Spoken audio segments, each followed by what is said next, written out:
welcome to our December 2021 Planning Commission. If you guys will stand with me as we do the Pledge of Allegiance, and Mr. Covert's going to lead us in invocation. I pledge allegiance to the flag of the United States of America, and to the republic for which it stands, one nation, under God, indivisible, with liberty and justice for all. Let us pray. Father, we just come before you tonight, thanking you for the opportunity to listen to the citizens of Springdale, Lord, and make decisions on behalf of the city. Lord, we ask that you put a hedge of protection around the mayor and his staff, Lord, the governor of our state and his staff, Lord, and also around the President of the United States and all the armed services here in FAR. Lord, would you just keep them protected? We ask these things in Jesus' name. Amen. Amen. Thank you guys for joining us for our December 2021 Planning Commission meeting. I'll call this meeting to order, if we could do roll call. Sorry, Debbie.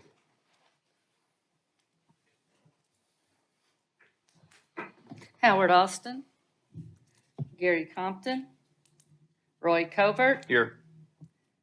James David, Shannon Mueller, Here. Peyton Parker, Kevin Parsley, Here. Ben Peters, Here. Dale Tyler. All right. And we have a minimum of 5 that we have to have as far as a quorum, so we do have a quorum, so we'll be able to go ahead and proceed forward with it. So, any questions or comments for the November minutes? Motion to approve. I have a motion by Mr. Covert, Second. second by Mrs. Mueller. All in favor say aye. Aye. Any opposed? All right. We do have a couple of table items that we will not hear this evening. The first one is Aiden Soto Rivera, Clyde Express Car Wash. That's tabled per staff. It's R21-63. R21-64, Diane Davis.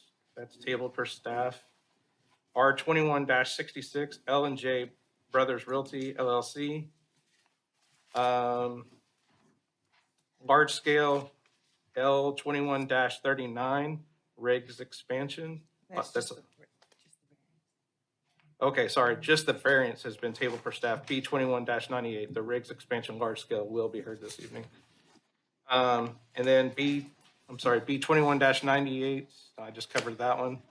And then B21-104, Takera Guanajuato, LLC, that's been tabled for staff. So those are ones we will not hear this evening. Tabled items from last month. First one on the agenda is C21-30, Suzuki Baltazar, 214 East Robinson Avenue, Use Unit 44, Mobile Vending, and a C2. Presented by Suzuki Baltazar, Celine Bustamante, and Beatrice Carachor. Sorry if I messed the name up on it. So, yeah, if you guys can go up to the mic on this one.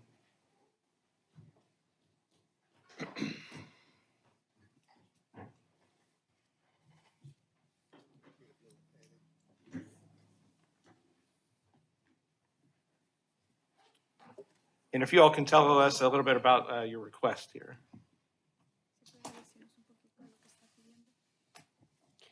Muy buenas tardes a todos. La razón de estar aquí es porque queremos poner una traila de comida dentro de los parqueaderos de la iglesia Fe y Poder en Jesús. Good afternoon, everyone. The purpose of this is we're trying to put a food truck in the parking lot of our church, Faith and Power in Jesus.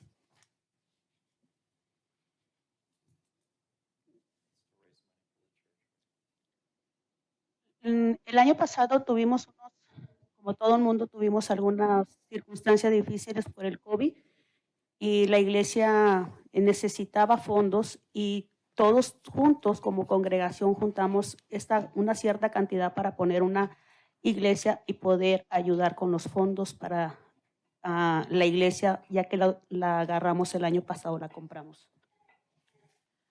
So as you all may know, because of COVID and the rough situations that we were in, we were raising some money to be able to buy the church, which was bought last year.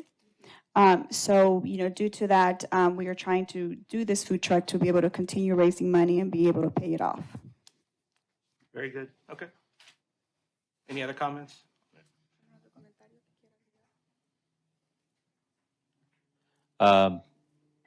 If you have any questions, I can help, or Okay. I'm here to help them. Michael, you want to introduce yourself so we know? Sure, I'm Michael Steenbergen. Been a member in the past of the Chamber of Commerce for several years and Tree City USA Chairman, Trails Committee for Springdale. And I'm living in Springdale again, so. Very good. Staff comments? The ingress and egress to the property is acceptable. The fire department recognizes it as a non-conforming access with the removal of the cover and the printed no parking sign. You will notice in their packet, there's some pictures of the no parking signs. The off-street parking and loading area is acceptable.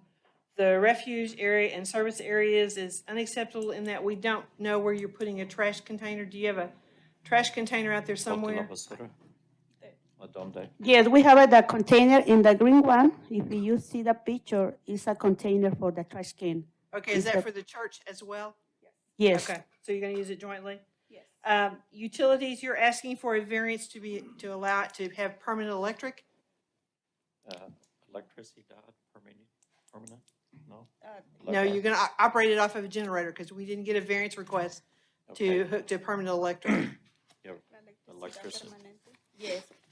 We are going to we have electricity, so In a permanent place, is it a stand or are you running a cable from the glacier? okay. There are two options. One of them is for the electricity from the church to get the electricity, or for the, ¿cómo se llama? Generator, no. You didn't want a generator, is that correct?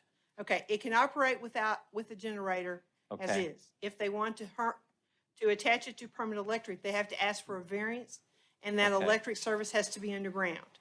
So you can't Okay. hook it to You permanent can't electric. have something above ground? Okay. Okay. Okay, They will So have- the generator is okay, though? the generator's fine, Okay. yes, okay. Mejor. Yes, we have a generator. Then we'll talk about the gray water in just a minute. The screening and buffering is not applicable. The only signage that you will have for this food truck is on the truck itself, correct? Yes. Okay. And there- You're not putting any signs on the front of the church or on any existing signs to advertise the food truck? No, we can put any size. No signs, only okay. on the truck. Yard requirements are acceptable. The size and shape of the lot is acceptable. This would be acceptable with the following conditions. Operate between the hours of cannot operate between the hours of 10 p.m. and 7 a.m. No obstruction of parking spaces required for the operation of any other use on the site. Maintain on the site a minimum of 3 parking spaces designated for their use. If a health certificate is required, display the health certificate in a manner visible to customers. No obstruction of pedestrian or motor vehicle traffic flow. No obstruction of traffic signals or regulatory signs. No vending upon a public way. Sound, any devices that can't have any devices that produces a loud and raucous noise in violation of the city ordinance or violate any other city ordinances in connection with the vending operation. Keep the vending site clean and free of paper or refuge and any kind generated from the operation of their business. All trash or debris accumulated within 20 feet of any vending stand collect and deposit into a trash container. You need to submit an approved gray water disposal method that's been approved by Springdale Water Utilities, and you need to submit an approved grease disposal method that has been approved by the Arkansas Department of Health. So on point A on that one, that'll have to be corrected because it says. Yeah, I know. Yeah, okay. It should say not operate, yeah. Now, what arrangements have you made for your gray water? The agua, Dile que vamos a contratar un servicio que el departamento de salud me dio una lista y que voy a contratar el servicio de The water department had given us a list of people that we can contract once it's been settled, once the food truck is allowed to be there, and then we're going to make a contract with the list that was given to her to start that. Okay, then you need to bring a copy of that approved agreement, that signed agreement, so that we know you have a disposal method. Correct, And yes. you can't dump it directly into the sewer someplace else. It has to be through one of those methods. Okay, and then the grease disposal, how are you anticipating dealing with that? El aceite, ujú. Tengo una amiga que me You hizo have a la letter carta. from a Yes, restaurant from the in town. Mazatleco Mexican Grill. Okay, has the health department approved that? Yes. Okay, we need something in writing from the health department saying that that is an approved method to dispose of the grease. Okay. Okay. Necesitan una autorización del Departamento de Salud. El de eso. departamento de salud, yo me reuní ayer, That's all I ellos have. me dijeron Okay. que cuando yo tenga instalación, la locación, ellos pueden firmar. Okay. Okay. Again, the health department told them that once that was established and set, they could sign off on that so that. You guys need that letter, right? Yes, you can't get a business license to operate the truck until all those things have been approved and submitted. Okay. Okay? Any questions or comments from the audience? To the commission? Call for the vote. Call for the vote? Have a call for the vote by Mr. Covert? Covert, Yes. David, Yes. Mueller, Yes. Parsley, Yes. Peters, Yes. Tyler. Passes 6-0. Staff will prepare the resolution. It goes to city council next Tuesday evening Great. at Thank 6 you very o'clock much. in the same location. Appreciate it. Thank you all. Thank you. Next item we have is C21-31, Karina Chavez Olvera, 1108 Southwest N Street. Use unit 44 mobile vending in a C2. We also have a variance for utility requirement presented by Karina Chavez Olvera or Jorge Duran. If you can go up to the mic.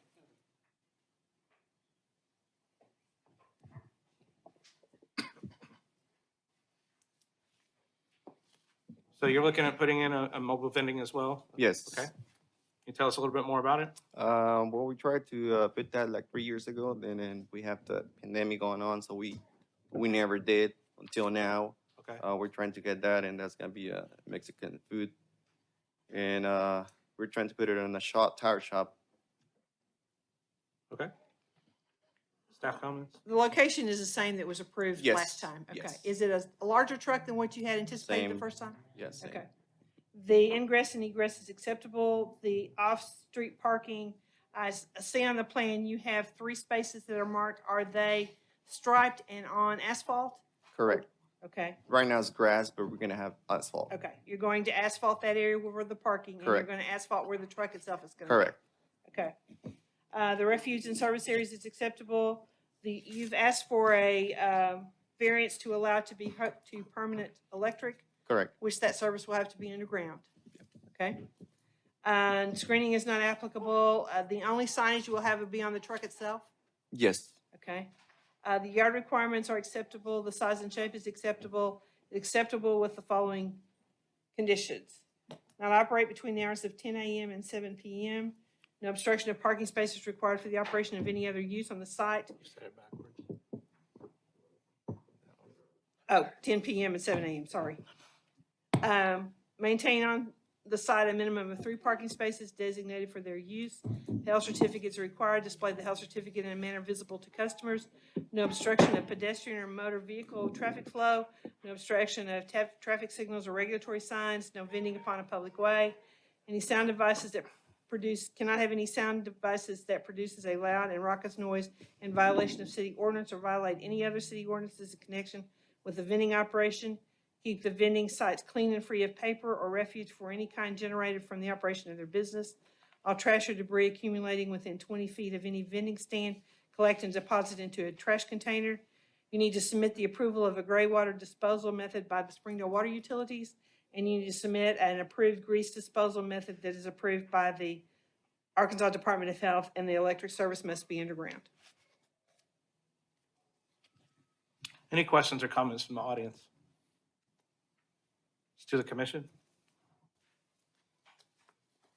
Is this a call for the vote? It is a call for We the need vote. to do the variance, And that's which a would call for allow the them vote. to have permanent underground electric. And it's a call for the vote, yes. Have a call for vote by Ms. Mueller? This is for the variance first. Yes. David, Yes. Mueller, Yes. Parsley, Yes. Peters, Yes. Tyler, Yes. Covert. Yes. Variance passes 6-0. Call for the vote for the conditional use. Call for the vote. Call for the vote by Ms. Mueller. Mueller, Yes. Housley, Yes. Peters, Yes. Tyler, Yes.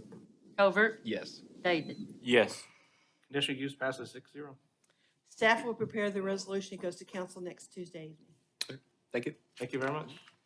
Next item on the agenda, C 21-33, Jacqueline Gerdner, 4492 Warwick Cove, Use Unit 28, Home Occupation Daycare and an SF2, presented by Jacqueline Gerdner.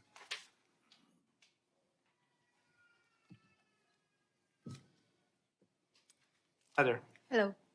Hi, my name is Jacqueline Gardner, and I'm come here for the licensed home care occupation daycare.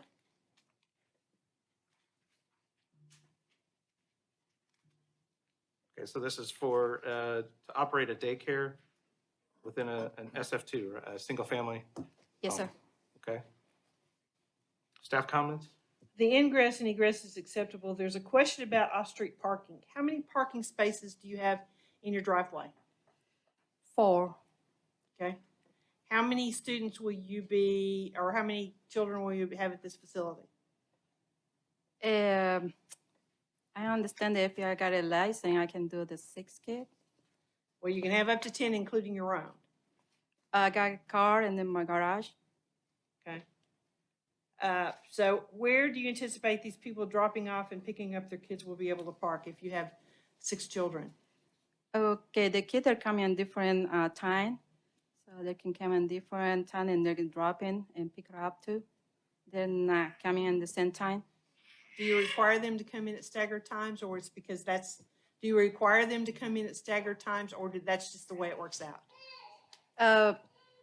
Depend the parents. They're required sometimes to come in early, so different hour, 30 minutes or 40-minute difference. Okay. Being at the end of the cul-de-sac, there's very limited parking for people coming to this location. The refuge and service area is acceptable. The utilities are acceptable. Screening is not applicable. You can't have a sign. The yard requirements are acceptable. These would be the requirements if it is approved. Single-family home occupied by the caregiver must be operated within licensing procedures established by the state. The use is limited to 10 children, including the caregivers. The minimum to qualify for a home occupation permit is 6 children from households other than the caregiver. No alteration of the outside appearance of the residential structure, provision of a separate outside entrance for the business areas of the residential structure. No outside storage of materials required for the operation of the business. Operated only by the resident members of the household and shall not have any employees, concessionaires, or any other form of operator or helper, whether such business is conducted on the premises or off. Requires the use of vary no greater than 30% of the total heated living space of the residential structure. Generates no traffic, parking, and sewage or waste water use in excess of what is normal in the residential neighborhood. Will not produce any fumes, odors, noise, or any other offensive effects that are normal to residential activity. Will not involve accessory structures. Will not require the construction of a duplicate kitchen. Will not require cause of consumption of on premises of any food product produced therein. Will not provide medical treatment, therapeutic, massage, or similar activities.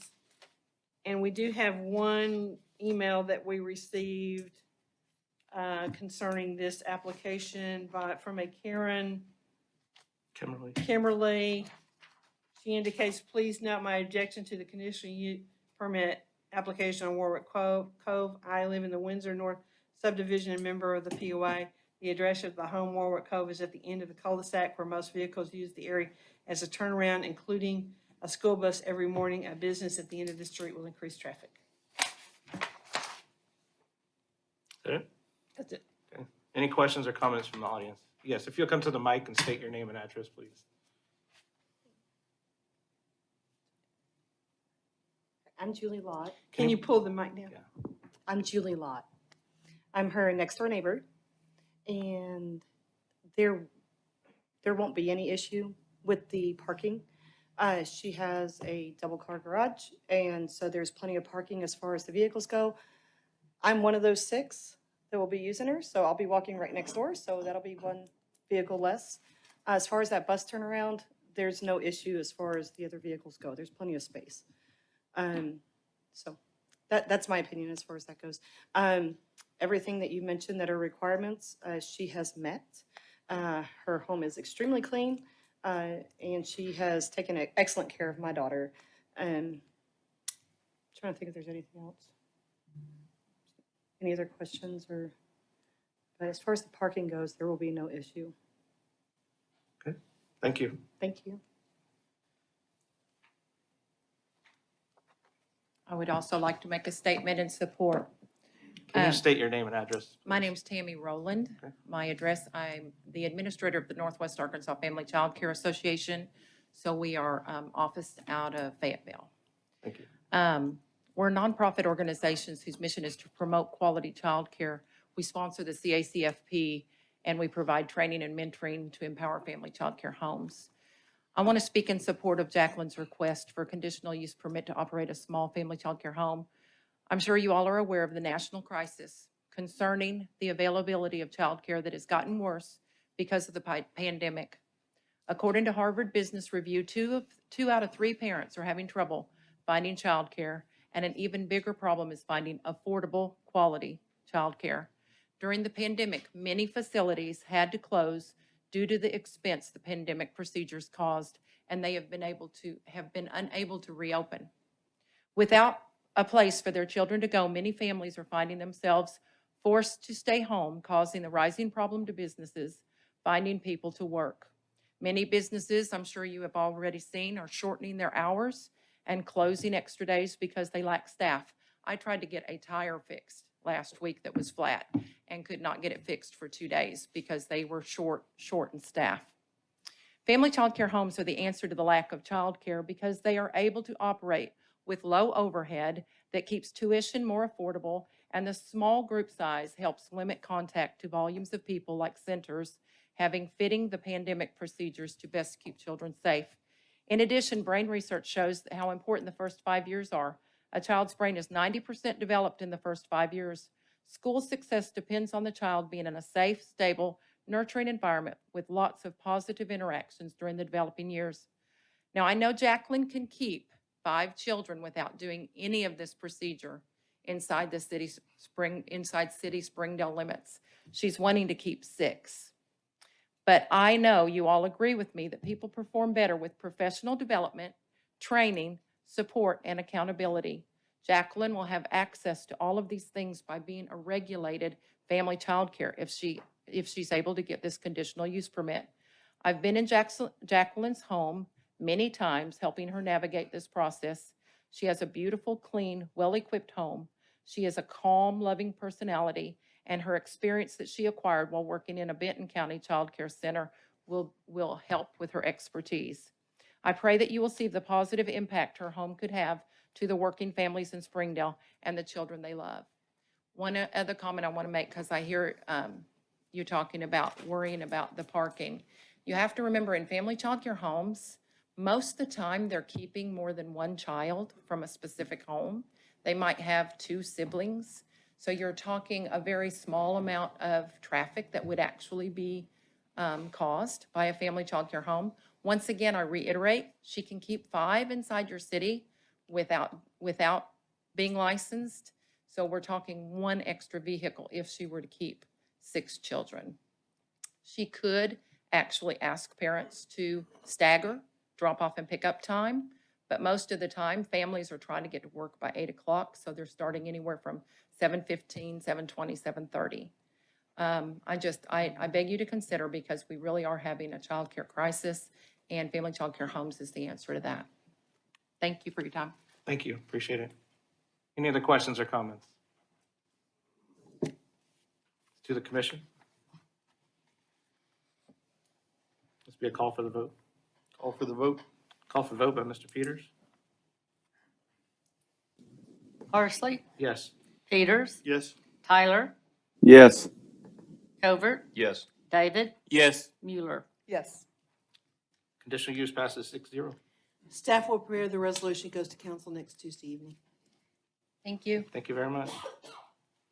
Next item, R21-59, Glenn Ferguson, Ferguson Property Group, Berryfield Apartments, 2353 Lowell Road, rezone from a C2 to MS16. Also, large-scale Berryfield Apartments Phase 2, presented by Michael Mitchelson and NSPJ Architects. Hello, can you guys hear me okay? Michael, is that you? Yes. Are you able to hear me okay? Yes, we can hear you. Barely. Okay. We have a video. Can we see you as well, or is it just going to be all audio? I do have video as well. You probably got to turn your volume up a little bit. Let me do that for you guys. Is this much better? Well, a little bit, not much. Let You wanna me go over map. the reason for the rezoning request to MF16. Yes. The reason for the rezoning request is the owner is seeking to add an additional apartment building to an existing development.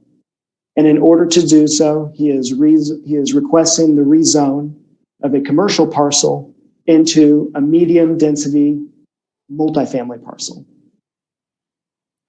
Okay, and you're going after MS16 because you want it to be a 3-story building, where the others are all 2-story, correct? That and the total number that we are adding pushes us into that zoning category. Okay, and to do an MF16 zone, you can have 12 units without meeting any of the incentives. How many units are you putting in? This building will contain 24 units. Okay. From the zoning standpoint, the adopted comprehensive land use plan indicates medium density residential. The rezoning request is in keeping with the following goals and policies of the comprehensive land use plan is recommended for approval. Protect the positive aspects of neighborhood character throughout the city. Encourage the development of a variety of housing types appropriate to the size and incomes of all households living and working in Springdale, and allow an increase to medium or high density residential use when land value prevents economic development of the low density residential. And this is adjacent to a commercial area and was originally part of that commercial subdivision. So it's coming out of that original commercial subdivision being added to the residential that's to the north, correct? Correct. Any questions or comments from the audience? Just focus on the rezoning right now. Right. To the commission. Is this a call for the vote? It is. Call for the vote. Call for vote by Mrs. Mueller. Peters, Yes. Tyler. Tyler. He's got his mic on. Yes. Covert, Yes. David, Yes. Mueller, Yes. Parsley. Yes. Rezoning passes 6-0. Staff prepare the ordinance. It goes to council next Tuesday evening. Now, large scale. Any? This would be a motion? Staff comments on this? Don't go to motion yet. Michael, you want to talk about what kind of the building's going to be, and then we'll go over the comments that we have. Can we get down to the elevations? See what they're going to look at. It's a single building. Can you discuss with it the materials that are going to be on the outside? Yes. Per your multifamily ordinance for design standards, we are keeping with the brick masonry material for the required percentage. I believe it's 50% on the primary elevations. So these elevations indicate that intent, and I believe we're actually in excess of the 50% required. The remaining siding material that you see is going to be either a composite product, siding and board and bat, or a fire protected wood composite, kind of depending on availability and ease of construction in the market. But both, an upgrade from your typical single family T111, it's a commercial siding product. Your roofing will also be that with a minimum of a 30-year warranty. that will be composite shingle and a color to coordinate with the color selection of the siding and the brick. Also, it will be meant to, work within the development so that it feels part of the existing community. Okay. The existing apartment complex have some amenities. Are you adding any more? No, ma'am. You said no, Correct. No. but they will be sharing the amenities that are already there with the open space and the facilities as part of, because it becomes part of that same Berryfield apartment complex, correct? Yes, it becomes part of the same complex, and we are adding open space to supplement some of the green area for the whole development that can also be shared with the community. Okay. Sharon, you want to go over the large scale comments? Okay, I'll do it. Most of those are standard comments about the rezoning we just took care of, some corrections they had to make on the large scale development plan itself. The utility companies must be addressed, and underground utilities are pretty much all standard comments from that. Katie, do you have some engineering comments?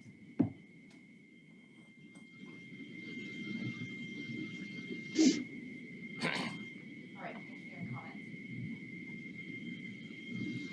Chapter 106 is our drainage criteria manual. Is your mic on over there? Sorry. Can you guys hear me? It says it's on. Is that better? Not much. I don't want Debbie to get mad at us for this. How about now? That's better. Okay. All right. Please see Chapter 106. That's the drainage criteria manual for drainage report requirements. Need to provide a soil study and firm panel, hydrographs, pond summary, and drainage maps. And then submit a PDF of the signed and sealed drainage report to engineering. Please show 20-foot drainage easement around the pond. Please show all existing easements. And please provide outlet structure details. Show all existing or proposed storm piping. And all proposed storm sewer and drainage easements or right-of-way should be RCP, minimum 18 inches. A couple questions in here. Is there a curb cut at the east end of the parking lot for stormwater exit? And how tall is the retaining wall? Please add a detail for the asphalt trail if that's a part of this project. And then submit your grading permit package and your floodplain development permit application. Katie, with the questions you're asking about drainage, you're comfortable the way it's set up and they can move forward? Yes. Okay.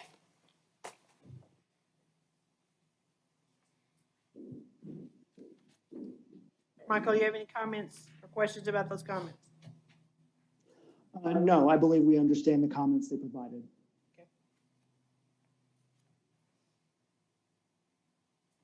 Anything else? Nope. All right. Any questions or comments from the audience This is a motion. to the commission? Did we cover parking on this? There wasn't any, I mean, they meet the parking requirements. Okay. That's set forth. There wasn't any issues left with it. Okay. Motion to approve subject to staff comments. I have a motion by Mr. Covert, Second. second by Mr. Peters. Tyler?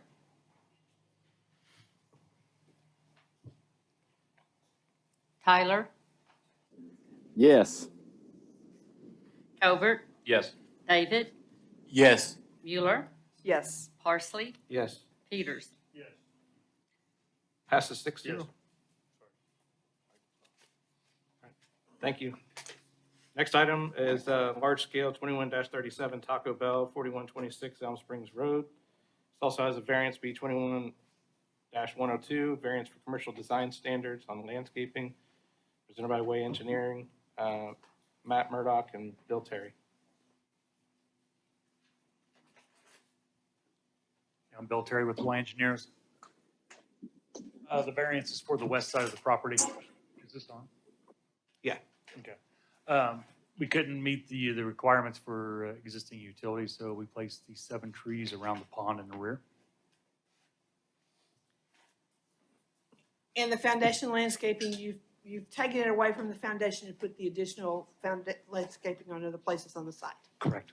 So we have the same number of landscaping required, just not in those 2 locations. Correct. We have comments?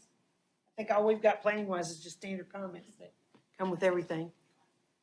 Anything else? Just a few comments from engineering. Submit your grading permit application and please submit the draft of the drainage easement around the detention pond. You don't have to file it until you get your C of O in the building. Thank you. Any other comments? Nope. Okay. Any questions or comments from the audience? To the commission? This be a call for the vote on the variance. Is what's going on the west property line that you can't plant the trees? Is there underground utilities overhead? What's there? There's a gas line and fiber optics. Gas company's kind of fussy about planting over the top of the gas line. I just want to make sure there was a reason. Yeah, there was a reason. Not, we just didn't want to. No, it wasn't that one this time. So call for the question. Yeah, call for the vote for the variance by Mr. Peters. Covert, Yes. David, Yes. Mueller, Yes. Parsley, Yes. Peters, Yes. Tyler. Yes. Variance passes 6-0. To have a motion on large scale. Motion. Subject to staff comments. Motion by Mr. Peters, Second. second by Mrs. Mueller. David, Yes. Mueller, Yes. Parsley, Yes. Peters, Yes. Tyler, Yes.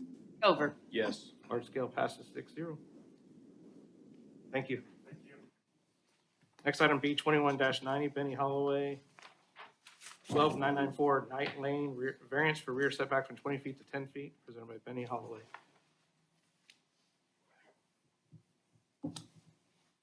Okay.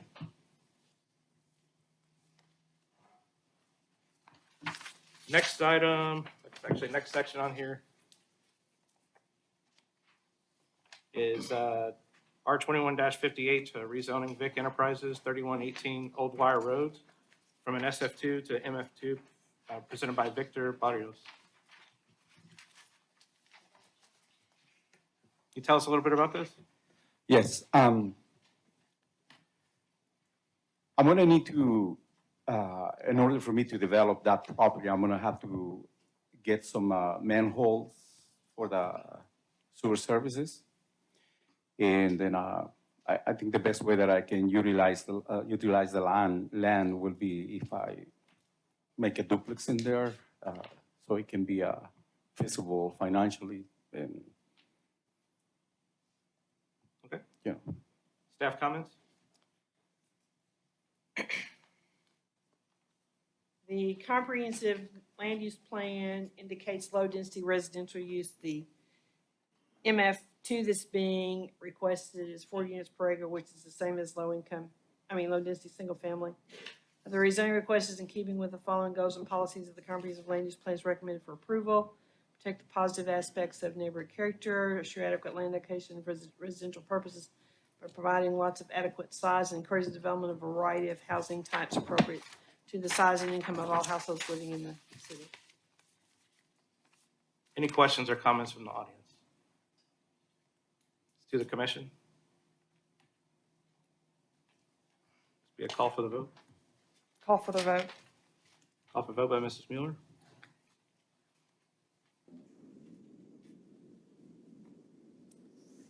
Mueller, Yes. Parsley, Yes. Peters, Yes. Tyler, Yes. Covert, Yes. David. Yes. Rezoning passes 6-0. Staff will prepare the ordinance, goes to council next Tuesday evening. Thank you. So we've already done that one. Next item, R 21-60, Walker Properties 2, LP, Cadence Plaza, south side of Sunset Avenue across from Stirwin Streets, from C3 to C5. Also variance 21-101, variance for commercial design standards for entrance and detail features presented by ESI. Thank you, Mr. Chairman. Jason Apple with ESI. Requesting this piece of property. It's 3.5 acres from C2 to C5.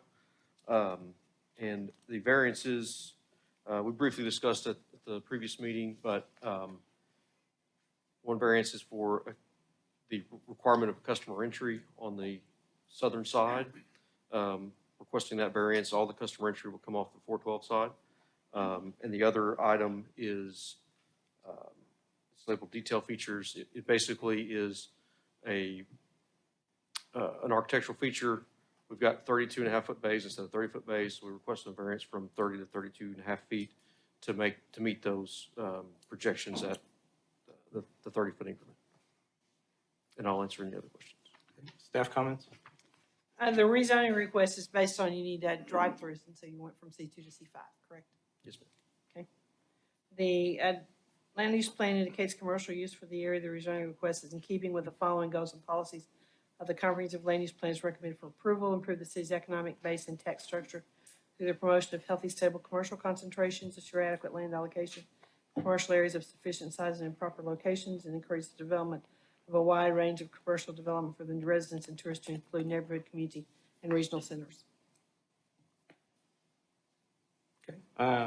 Any questions or comments from the audience? Let's do the commission. Be a call for the vote. Call for the vote. Call for vote by Mr. Cover. Parsley, Yes. Peters, Yes. Tyler, Yes.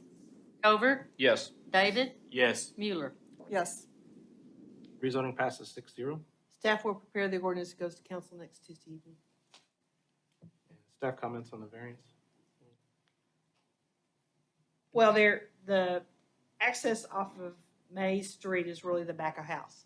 So you're not doing any customer entrances from that side. Tell us about the detail features again. To meet the requirements of the way you're dividing up the units inside, that's where the breaks. Yes, the natural breaks of the bays, and it's not on every building, but there's a certain bay size that we're at 32.5 feet. And so our individual spaces are based on 32.5 feet. So that's where those natural breaks occur on the architectural side and the facade. And that's the reason for the variance instead of the 30 foot. Do we have the elevations where we can see that loaded? No, I don't think we have those in here. Okay. We looked at the elevations and stuff. I think so. I mean, with there's that last storefront, time. there's, different materials, horizontal and vertical. I think there was that 2 foot there that we didn't meet.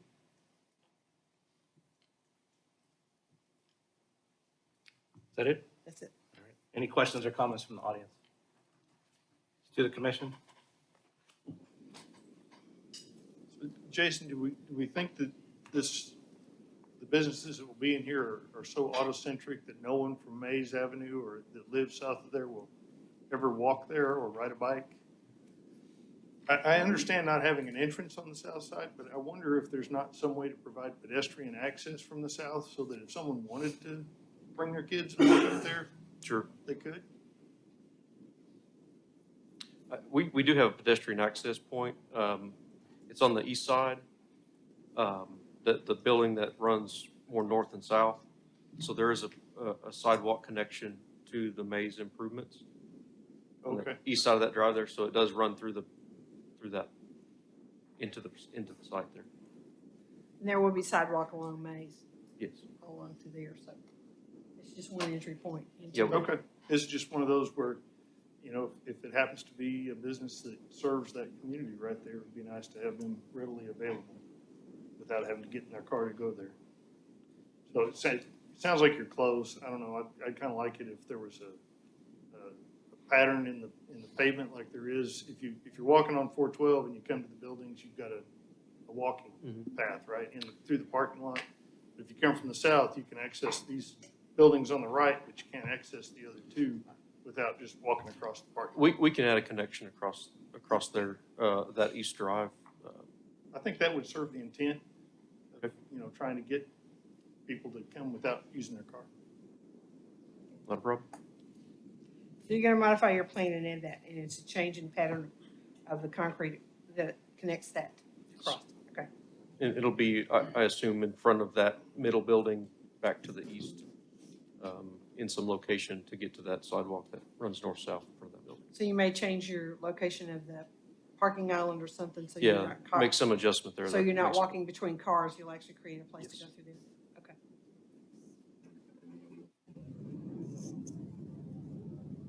Any other questions or comments from the commission? Call for the vote. Call for the vote by Mr. Peters. Peters, Yes? Tyler, Yes. Covert, Yes. David, Yes. Mueller, Yes. Parsley. Yes. Passes 6-0. Thank you. Thank you. Next item, R21-61, Hannah Powell, 505 Spring Street, from I-1 to a C District Neighborhood Residential Type 1, presented by Luke Parsons. Good evening. My name is Luke Parsons. I'm presenting this request on behalf of my wife, Hannah. We'd like to rezone the single-family residence at 505 Spring Street from industrial to a C District Residential Type 1. The main driver for this is at the zoning as is, does not allow it to have any type of residential financing on that property at the moment. So that's why we're here tonight. Okay. Staff comments? And it's our first opportunity to do a C district. It gives them the opportunity to use the benefits of the form-based code. They have enough room to add an ADU in the back, but you couldn't do that unless you use the C district. So that's why we're moving forward with this one. So we're testing it. Luke and Hannah get to be our first test case on how the C works. The comprehensive land use plan shows medium density residential for this area. The rezoning request is in keeping with the following goals and policies: protect the positive aspects of neighborhood character throughout the city and ensure adequate land allocation for residential purposes by providing lots of adequate size, stabilize property values and maintain the high integrity of neighborhoods, and encourage the development of a variety of housing types appropriate to the size and income of all households living and working in Springdale. Any questions or comments from the audience? To the commission? Call for the vote. I have a call for the vote by Ms. Mueller. Tyler, Yes. Covert, I don't know, Luke. I've got a lot of questions about you being the first one to go through. Yes. David, Yes. Mueller, Yes. Parsley, Yes. Peters. Yes. Passes 6-0.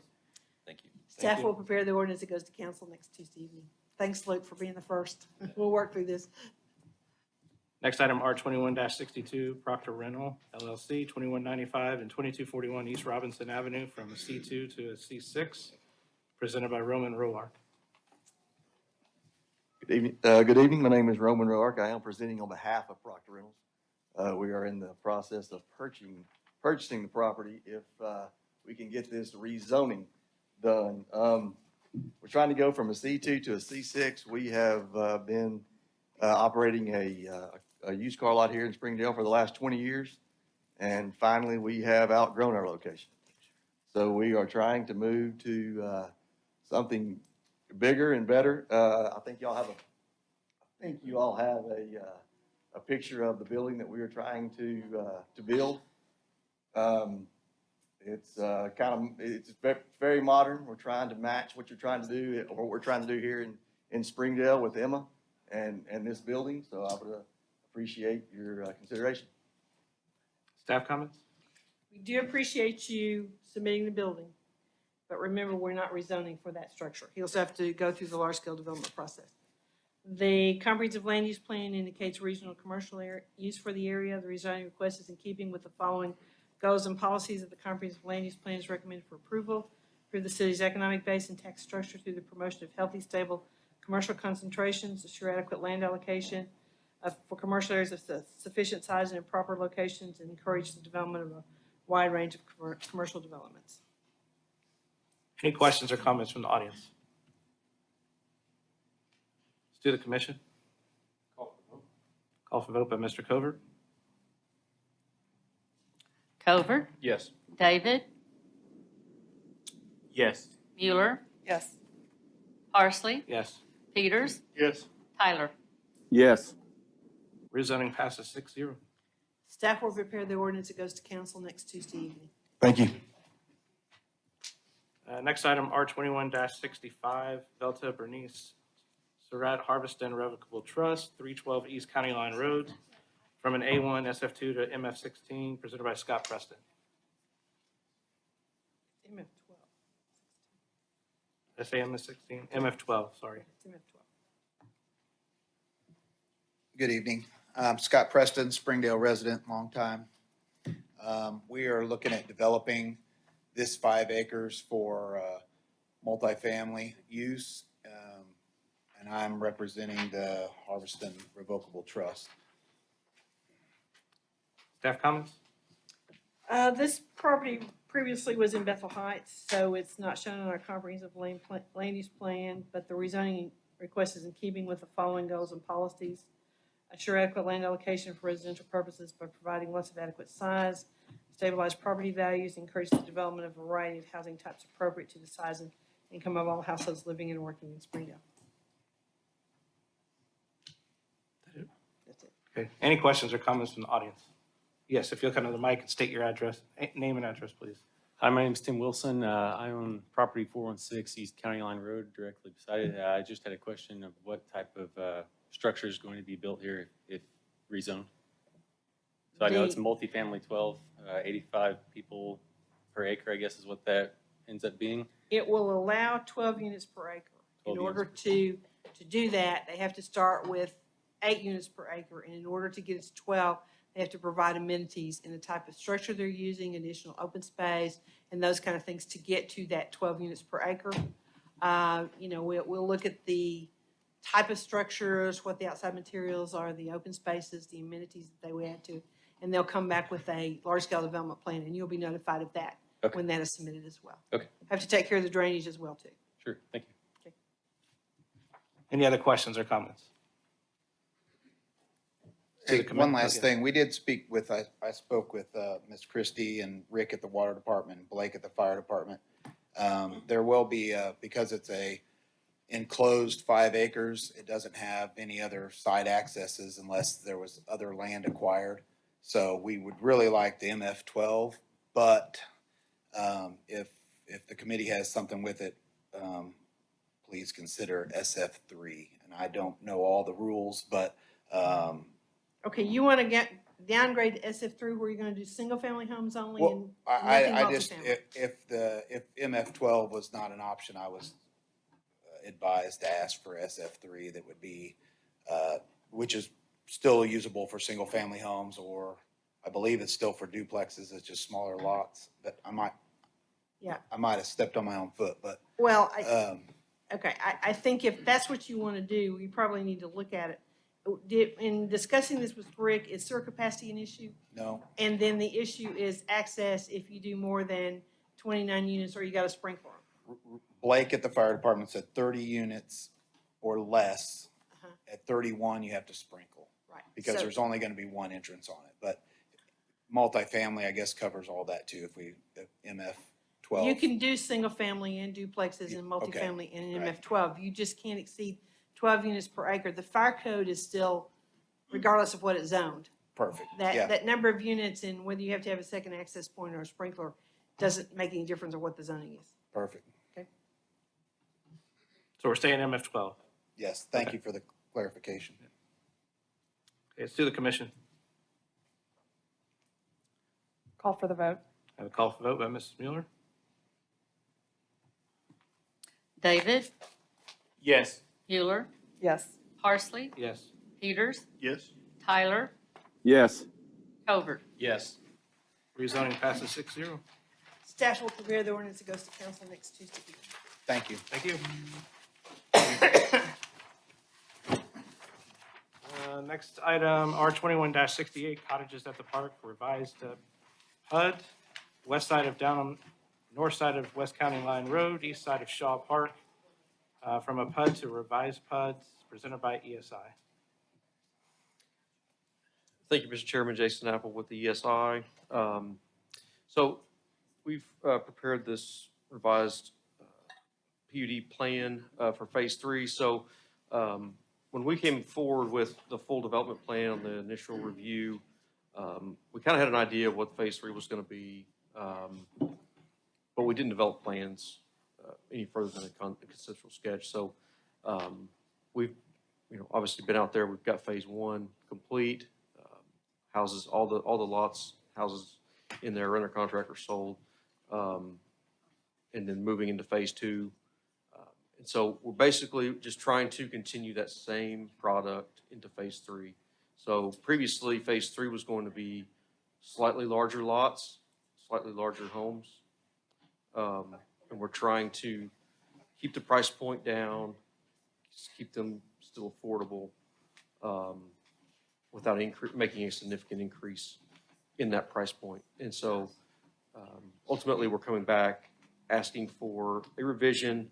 We're going to try to add 8 additional lots and continue that same product all the way to county line. So that's the intent of the revised plan. Everything else that we approved will stay the same. Same It's- exact uh-huh. plan. Increasing the number of lots from 55 to 63, or adding 8 additional lots. And looking at this, Jason, there's only one place where it doesn't look like the road lines up like the rest of them, and it creates 2 depth of lots with no turnaround, and you may need to move the road over so that we have that same alignment that we had all the others, where it's just 1 lot depth Right. for fire. So, but we can deal with that when you get the preliminary Yeah, we can planning. slide that over, yeah. Yeah, you need to slide it over so it lines up, and then we don't have that issue for the fire department. This area was shown on the land use plan as medium density. The increase from 55 lots to 63 lots is just a minor adjustment, but it still has to be approved. The PUD document and everything remains in effect just as it was. The only amendment is to allow those 8 additional lots. It's recommended for approval. You don't want to read the whole packet again? No, I don't. I didn't think y'all wanted to hear it Yeah. either, because if we don't have to, I don't intend to read it, the whole thing. It just hasn't changed. Any questions or comments from the audience? To the commission? Be a call for the vote. Call for the vote. Call for vote by Mr. Covert? Mueller, Yes. Housley, Yes. Peters, Yes. Tyler, Yes. Covert, Yes. David. Yes. Passes 6-0. Thank you. Next item, R21-69 Diamond Properties and Development, Martin's Plastering and Stucco, 500 West County Line Road, rezoning from A1 to C2. I'll get to the rest of it here in a little bit. Okay. Do we have somebody from Morrison Shipley here to? Yes. This is Larry Grelly, Morrison Shipley Half. Can you tell us a little bit about the rezoning? Okay.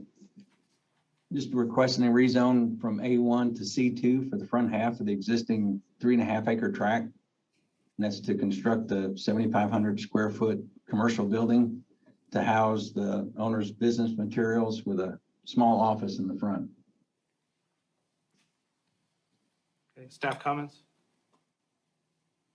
The comprehensive land use plan indicates commercial use for this area. The rezoning request is in keeping with the following goals and policies.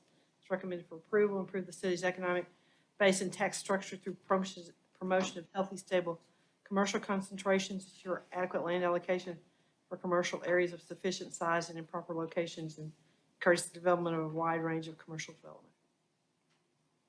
Okay, any questions or comments? We have just a few engineering comments as well. Okay, We haven't sorry. got to the large scale yet. Yeah. We're just doing the rezoning. Oh, you guys are first. just gonna rezone this one? Yeah, we're just doing the rezoning first. If it doesn't get rezoned, then it doesn't matter about the rest. To the commission? Be a call for the vote. Call for the vote. Call for the vote by Mr. Peters? Housley, Yes. Peters, Yes. Tyler, Yes. Covert, Yes. David, Yes. Mueller. Yes. Rezoning passes 6-0. So large scale Martin's Plastering and Stucco, L21-40. They have a couple of variances and a waiver. B21-103 for variance of commercial design standards for entrance, pedestrian flow, central features and community spaces, and building foundation landscaping. Waiver is for street improvements. All of this presented by Morrison Shipley. So you want to go through your variances, just a little bit of explanation around those? Okay, on the customer entrance, directly facing the public right-of-way, it's just the way the building is designed. It's not really set up for customer visiting the business. It's more of like a warehouse and an office to stage from, to go out and do their jobs. So there's not really a front door per se on facing West County Line Road. It's more of a, if there is a public entrance, it would be on the left side where the sidewalk leads to. And then the sidewalk along West County Line Road, there's really nowhere for it to go at this time. There's nothing for it to tie into. We're also asking for a waiver for the road improvements, so elevations could change when those road improvements are, however that is done in the future. May not connect very well. We're just trying to avoid any having to rebuild it later. Direct access to public sidewalk.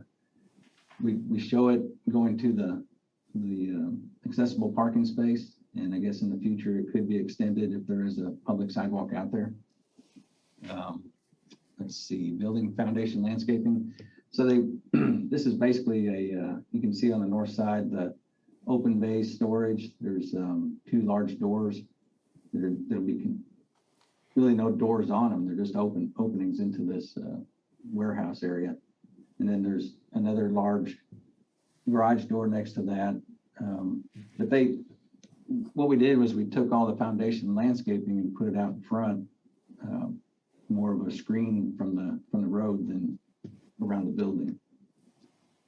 And I think that was it as far as the variances we were looking for. Okay, you want to talk about the materials used on the building? Is it predominantly something other than a metal panel? Yeah, I was hoping Jimmy would be online with me by now. So I guess we're looking at, let me pull that up. I think he had kind of that level of brick going around the lower area. I'm sorry, I'm not that well versed on the materials. Well, you look at the elevation materials that presented, the front elevation is 48% metal use, and the rest of it is either 100 or 190 and 73%. So the building is not predominantly something other than metal. It has, what's the height of that material around it, the stone? What's the height of it?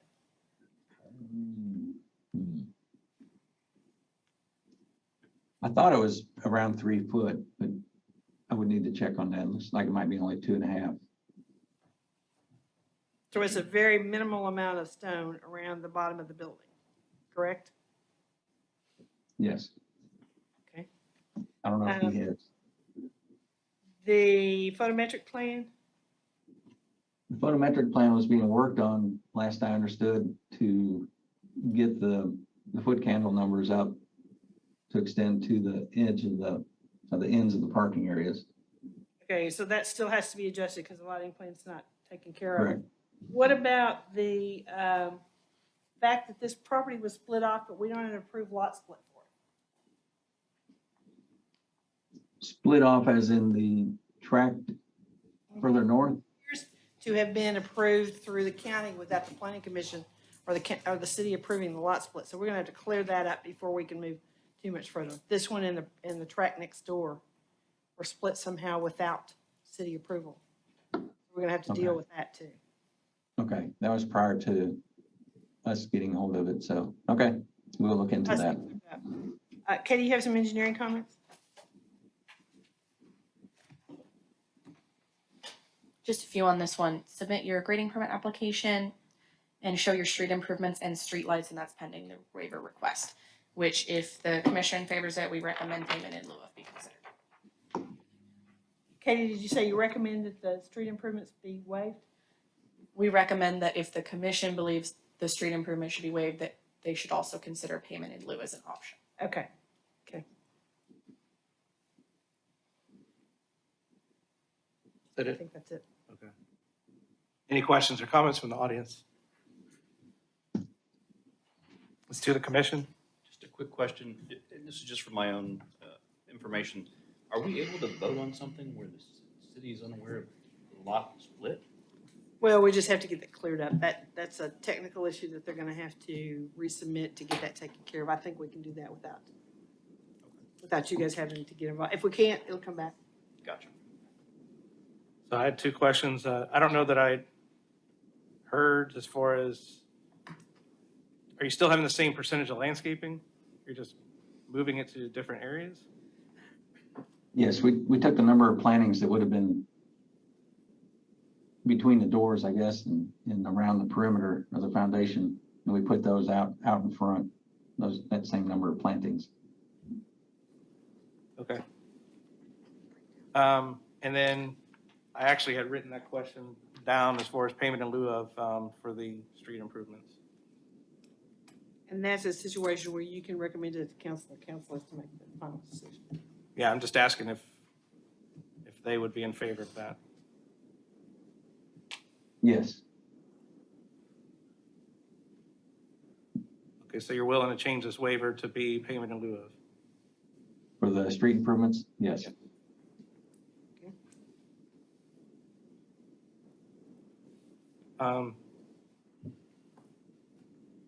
If the brick was, I mean, the percentage of metal is still, it's a bit of a challenge for me.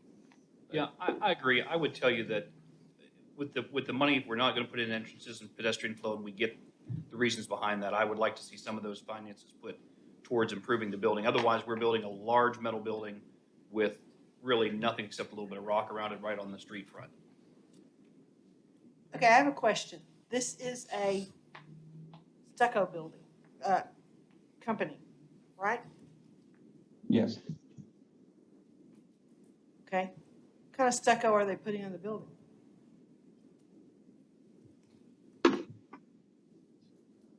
It says brick usage and stone usage for the front elevation and metal usage. I mean, it seems odd that a company that is a plaster and stucco business couldn't have some on their building. Personal I opinion. can,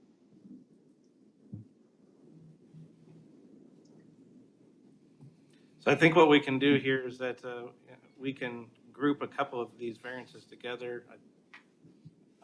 It's one of the recommendations I'm going to have to you guys on it. I think that the outside materials is covered under C, right? The central features. Or is it?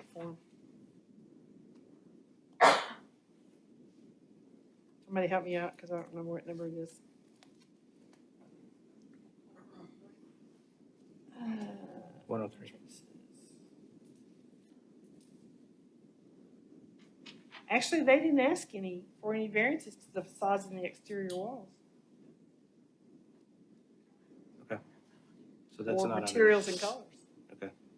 So technically, you've got to meet the requirements for it to be predominant exterior materials have to be high quality materials, and you didn't check that as asking for a variance for materials and colors. So I'm assuming you're going to go back and fix that?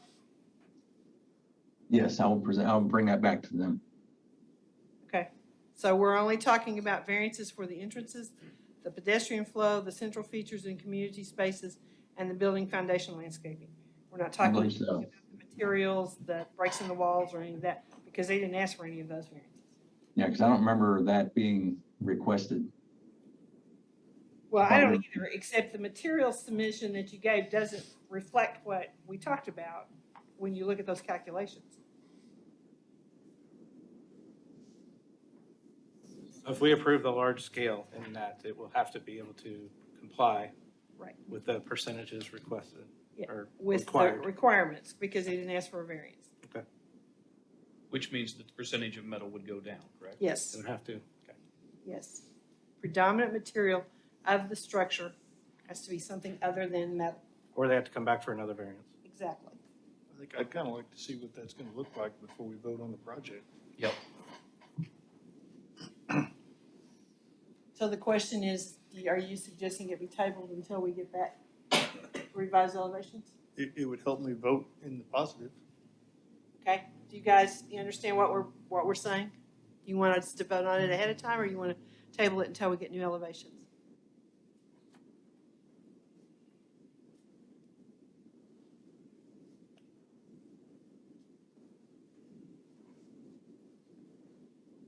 Are you still there? Yes. I was hoping I could get Jimmy on the phone, or at least on the call. The rezoning can go forward, Okay, and it'll go to council next Tuesday evening. You would need to resubmit, and we'll put you on the agenda for the January meeting with the large scale, with the new information on the building. I think we'd Okay. feel more comfortable too, in that time frame, knowing about the lot split being resolved as well. hey, Patsy, I believe Jimmy is on the line right now, or on the Zoom meeting. I am. Okay, you have something you want to add? I just hopped on. I'm not sure what we're discussing. Well, you didn't ask for a variance on the predominant materials to be used on the structure, and using at the percentage breakdown that you have, the structure is not predominantly anything other than metal. Correct. That's the concern that the planning commission has. Okay, can you help me find the percentage requirements in the guidelines? Well, it has to be predominantly something other than a metal structure. When you look at the front elevation, it's 48% metal. When you look at the left side, you say it's 100% metal, the rear is 90% metal, and the right is 73%. So the total building cannot be predominantly something other than metal with those numbers. But what I'm looking for, is there somewhere in the guidelines that says that it can't be metal, predominantly metal? It tells you what the predominant materials are, and it has to be predominantly use of those materials. You'll have to go to the commercial design standards to see what all those are. Could be stucco, brick, could be stone, but you're using, now, are these some kind of special architectural panels that are not just a standard metal usage? We can't identify that because we don't have that information on what you submitted. What we've got on there right now is your standard metal building panel as that metal. That's the problem. And what we've gone through, I've looked at the horizontal and vertical breakups and tried to address those with the changes in materials. I am not aware of a predominant material, and I'm looking for that section. Well, I don't have it pulled up, so I can't tell you off the top of my head what it is, but it is in commercial design standards, been there since day one. Yeah, and I see How is here. that brick around the bottom or stone or whatever it is? Is it 2 feet, 3 feet? It looks The pretty. bottom, that's 3 feet. 3 feet, okay. I will tell you that the planning commission is not in a position to design the building at the table. Right. So the question you ask about tabling the large scale till all this can be addressed. And I think the planning commission members will feel more comfortable moving this forward if they know what the building's going to look like with some material other than a majority being a metal building. Right, and I'm looking through that section of materials and colors, and I'm not really seeing We're not anything. going to argue that tonight, okay? I would just say, if somebody wants to make a motion to table it, we'll table it, and you can meet me in my office and we'll go over that. All right, fair enough. Motion to table. Okay. Need a second. We will table this till the January meeting. Okay. Next section on here is preliminary plats, replats, final plats. Final plat 21-04, Vendetto subdivision phase 2, southwest of Gibbs Road and north of Harper Avenue, presented by ESI. Yeah, thank you, Mr. Chairman. Jason Apple with ESI. Wrapping up construction on phase 2 of Benedito, 38 single-family lots. I'll answer any questions. Staff comments? I think Sharon's going to do these comments. Yeah, we have some comments. There are some standard comments. It appears that the parcel numbers shown above the legal description should be 815-33680-400 and 815-33680-500. Submit the approved authorization of representation signed by the property owner. Please show the right-of-way for Harbor Avenue. Display the zoning, which is SF2, in the setbacks table. Please submit a list of adjacent property We got all owners. that stuff. Okay. Yeah. In the benchmarks table, please replace the XXXX accordingly. Need to label the common area. Need a flood zone certification. Note all the variances that were granted, if any. And need the certification of transmittal and ownership. That wording was sent to the applicant. And needs the correct certificates of acceptance. And those signature blocks were also sent to the applicant. That's all for planning. Any questions or comments? We got engineering comments. I'm sorry. All right, a surety bond, letter of credit, or cash for 150% of the cost of the remaining improvements shall be obtained. I think you guys finished your improvements. Provide staff with finished floor elevations for each lot. Submit digital copy of as-built. Submit engineer certification. Submit engineer's cost of statement for street and drainage improvements. Submit 1-year maintenance bond for half the cost of street and drainage. Submit payment for cost of street sign installation. Submit certification from the title company that easements are shown on the plat, or that all easements are shown on the plat. Submit subdivider's affidavit that all labor, materials, supply costs have been paid, and then we have a final inspection scheduled on Friday. So we have not completed that as of tonight. Any questions or comments? To the commission? This is a Motion? Motion to approve, subject to staff comments. Motion by Mr. Covert, Second. second by Mr. David. Parsley, Yes. Peters, Yes. Tyler, Yes. Covert, Yes. David, Yes. Mueller. Yes. Final plat passes 6-0. If you want this to go to council next Tuesday evening, the ordinance needs to be in our office by Thursday morning. Next, final plat 21-06, Spyglass Estates, south of Turner Street and Spyglass Drive, north of Henson Avenue, presented by Blue and Associates. George DeCane with Blue and Associates. Pretty simple project, 6 lots and a detention lot. There weren't any street improvements besides the sidewalk. And other than that, water meter, water setter, and the sewer services were all provided by Springdale Water Utilities and installed by Springdale Water Utilities. If any questions, I'll be here. Staff comments? Okay, I have a concern about the detention pond. I've been contacted by the neighbors in that area, and it appears that the detention pond is not functioning as we anticipated at this point. Now, is the subdivision designed so the lots are supposed to be filled so that they drain into that detention pond? Because right now, the lots are quite a bit lower than the detention pond. So not the entire subdivision drains the detention pond. There's about 60% that does and 30% that doesn't, and that was per the original drainage report and how we did it. The back of the houses are supposed to be draining into the detention pond along that Spyglass Estates. And then the remaining portion of the subdivision should drain straight into the detention pond. He's got a little bit of work to do with the houses being built up.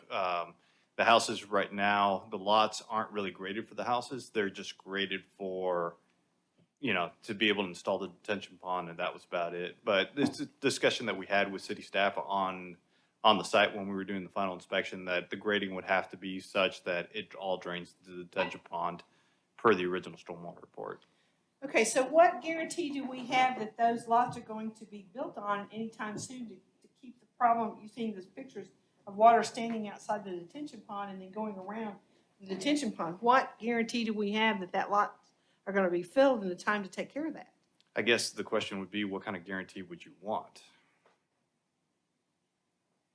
Katie, are you all comfortable with letting this go forward the way it is? And you can see on the south side of that, next to those properties on the back, does that get filled or where does that water go?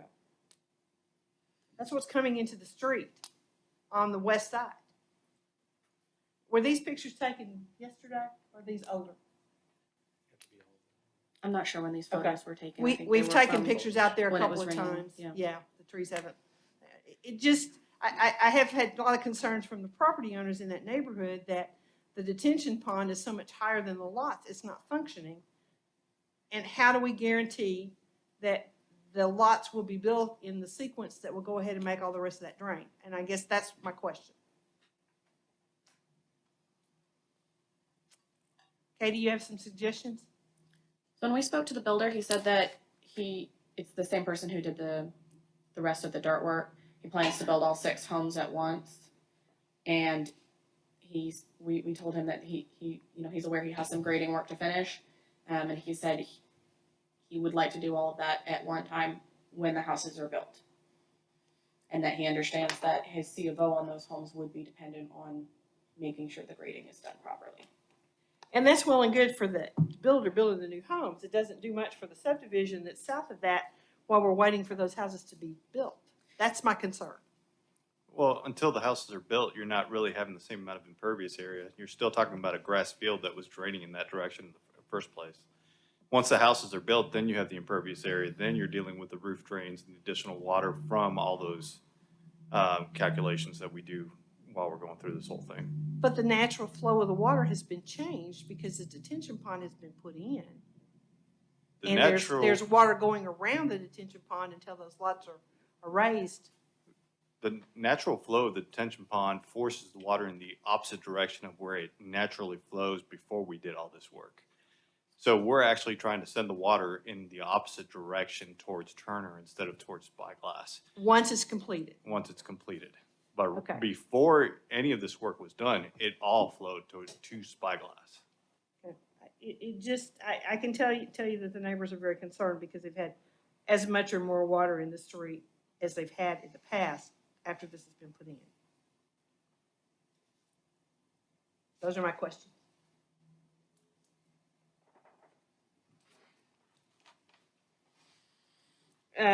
We don't have any other comments. Planning wise, we just have engineering comments, right? There were a few final plat comments.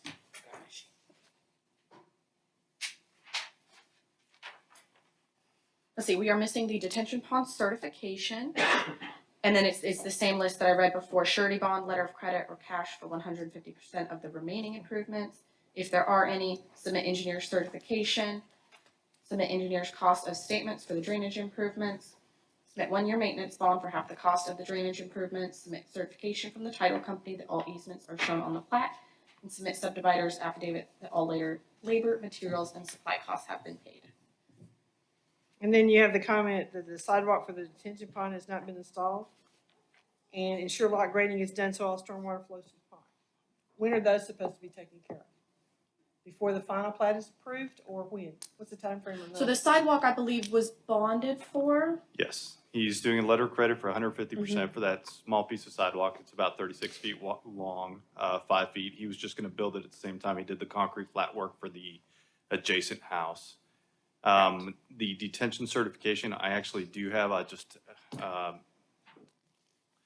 forgot to send it to Katie, but it took a little bit longer to get it because I had to get the owner's signature on that as well. But yeah, he's going to get a maintenance bond. He's going to get a surety bond for all that additional work. To get a surety bond for the grading that's done so that all the stormwater flows to the pond? Is he gonna bond for that? So that if the house is not built in the next 2 or 3 years, we have a way to take care of that? Or were you not bonding for that? That was not one of the requested bonds. But again, if it's all grass and, you know, we're talking about the same curve number before and after, when it's grass, I'm not seeing how that gets impacted until those houses get built, from, you know, my personal opinion. I'm not an engineer, I just know water flows downhill and there's a detention pond in the way.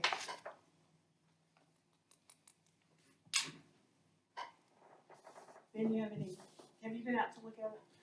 I've not seen it since the work was done. All I've got is this picture here, but I think his comment is correct in that until the houses are built, there's no increase in impervious area, so it couldn't be any worse than it was. May not be better, but it It's wouldn't not be any better, I worse. guess that's the case, yeah. Well, they're not required to make it better. They're only required to make it as good as it was.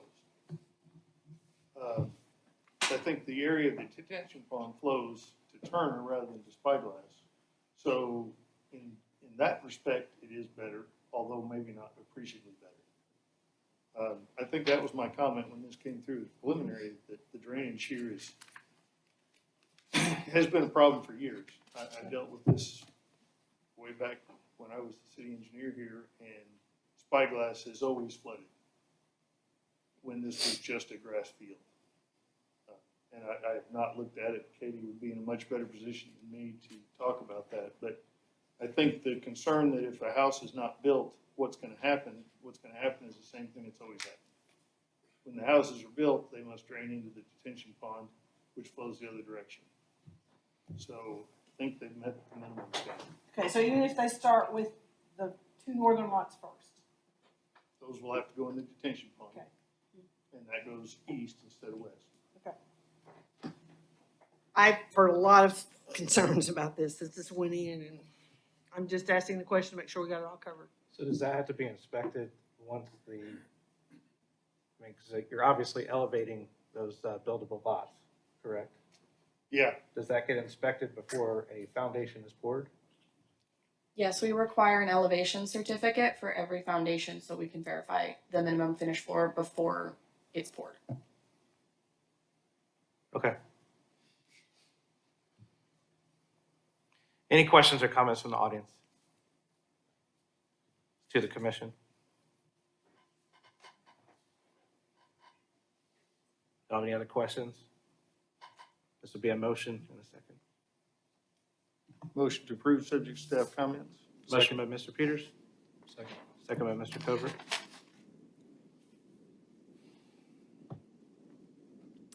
Peters, Yes. Tyler, Yes. Covert, Yes. David, Yes. Mueller, Yes. Parsley. Yes. Final plat passes 6-0. If you want this to go to council next Tuesday, the ordinance needs to be in our office Thursday morning, This Thursday. this Thursday. Sounds good. Thank you. All right, next section, large-scale developments, L 21-38, Barmac Properties, Industrial Development, 1923, Turnbro Avenue, presented by ESI. Thank you, Mr. Chairman. Brandon Rush for ESI. This is a 2.3 acre site in the industrial park, looking to put a 8,000 square foot building and have some on-site storage. Happy to answer any other questions. Staff comments? All the planning comments are standard comments, so we don't have anything extra engineering wise.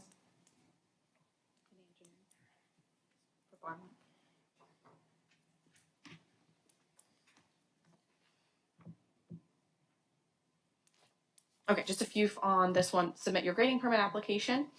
We request that the fence on the south side of the lot that comes into the drainage easement a little bit be built so that it's raised off the ground for water to flow underneath. That is a drainage easement, but since you're building parallel to the flow, I think it'll be all right. And then please submit a draft of that drainage easement for the pond and include the outlet swale as part of that easement boundary, please.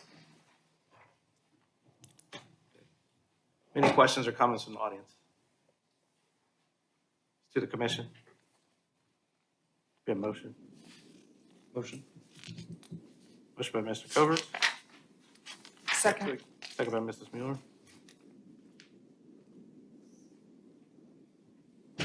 Tyler, Yes. Covert, Yes. David, Yes. Mueller, Yes. Parsley, Yes. Peters. Yes. Large scale passes 6-0. Thank you. Next item, L 21-39, Riggs Expansion, 4117 Wagon Wheel Road, presented by Morrison Shipley. I think you guys are online, correct?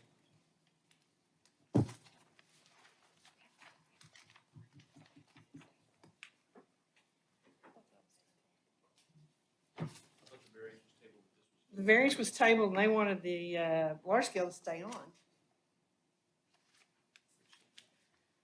Is there anyone from Morrison Shipley? I believe they want to wait for next month. They do? Oh. Okay. Good for them. So I did have it right. All right. Next section, Board of Adjustments, B 21-69 Alejandro Torres, 713 and 715 Crutcher, variance from front setback of 30 feet to 26 fee presented by Satterfield Land Surveyors.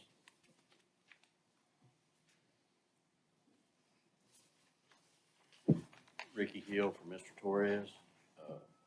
This was a basic track split on the two existing structures that's there. It began that way, and we run into some setback issues, and we're here to see if we can get those cleaned up, and I'll be happy to answer any questions. Staff comments? Okay, so they're wanting to expand the homes on there, which we will hear that in January because those are non-conforming uses. Yes, ma'am. Okay, so really all we're talking about is the existing porches on the front that encroach on the front setback. Am I correct? The encroachments on the setbacks, that's all we're here for tonight. Just the front. The variances. The Yes, variance for the front from a 30-foot setback to a 26. Yes, ma'am. Can we amend that to 25.9? No, what's the difference between 25.9 and 26? One of them sticks out a little further than the other. Okay, can we? Well, and if this is It's for a tenth of a foot, but in our process today, we double checked it. And the northernmost building is 26 on both ends, and then we've got almost 26 on the top of the southern building, and it's cocked, it's an inch, it's a tenth, it's an inch and a quarter. I'm just asking, we either go with 26 or we'll make it 25.9. And this will be for an expansion of the front porch No, area? this is for the existing. Okay, because For it's the a existing non-conforming. structures. Is that, okay, so the front porch of the existing structure, is that measured from the roof as far as the overhang piece? No, that's measured from the setback or to the outside, yes. To the foundation of the front porch or to the overhang of the roof? Can't answer that. If it's the overhang of the roof, then you're definitely gonna need something more than your 26. Less than the 26? Less than the 26, yes. Well, I'm going to be totally honest with you. I don't know if we measured to the frame of the structure or to the exterior of the eave.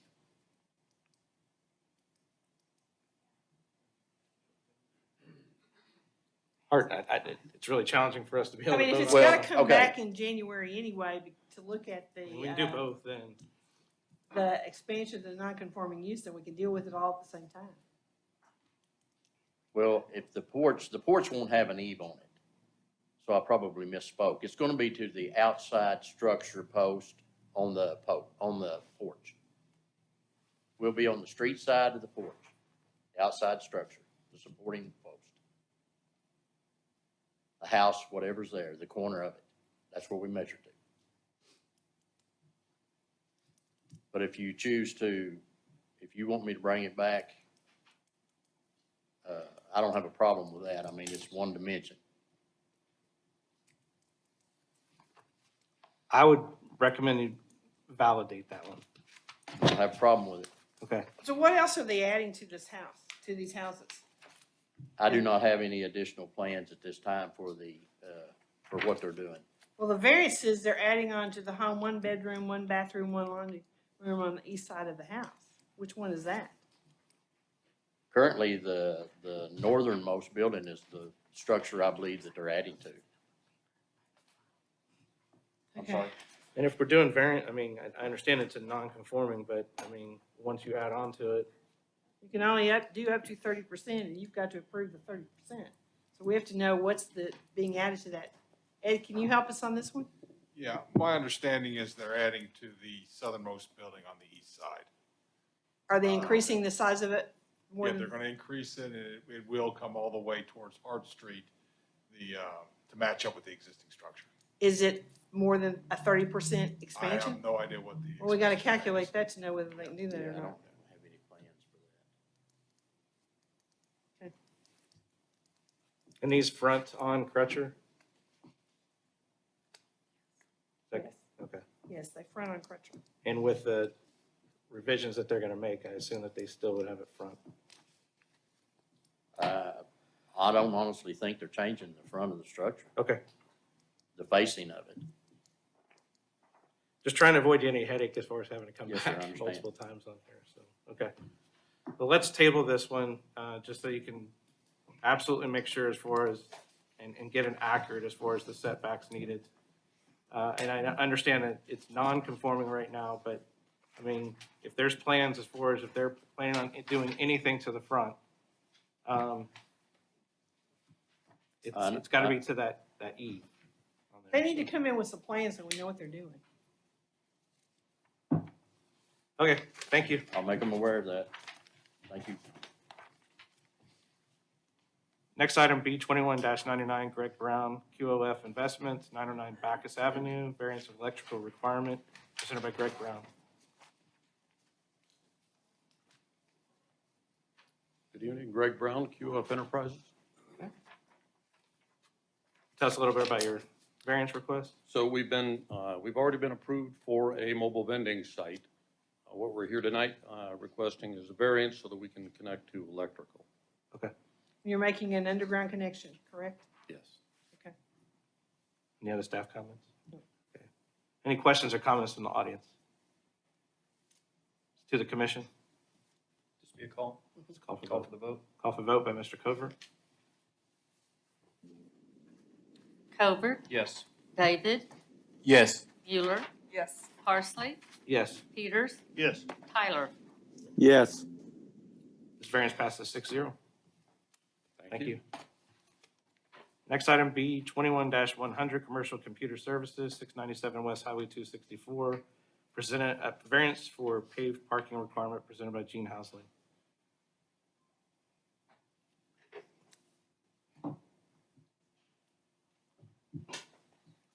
Thank you, Commissioners. My name is Gene Housley.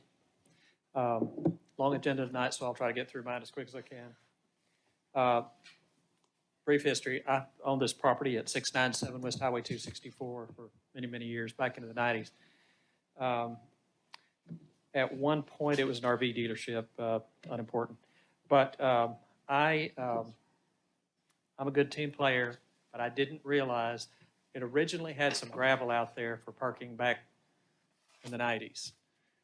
Grass has grown up through it, you can't see it now, but it had, and so I assumed that it was okay to put some gravel down, a little additional gravel. My mistake, and I apologize for that.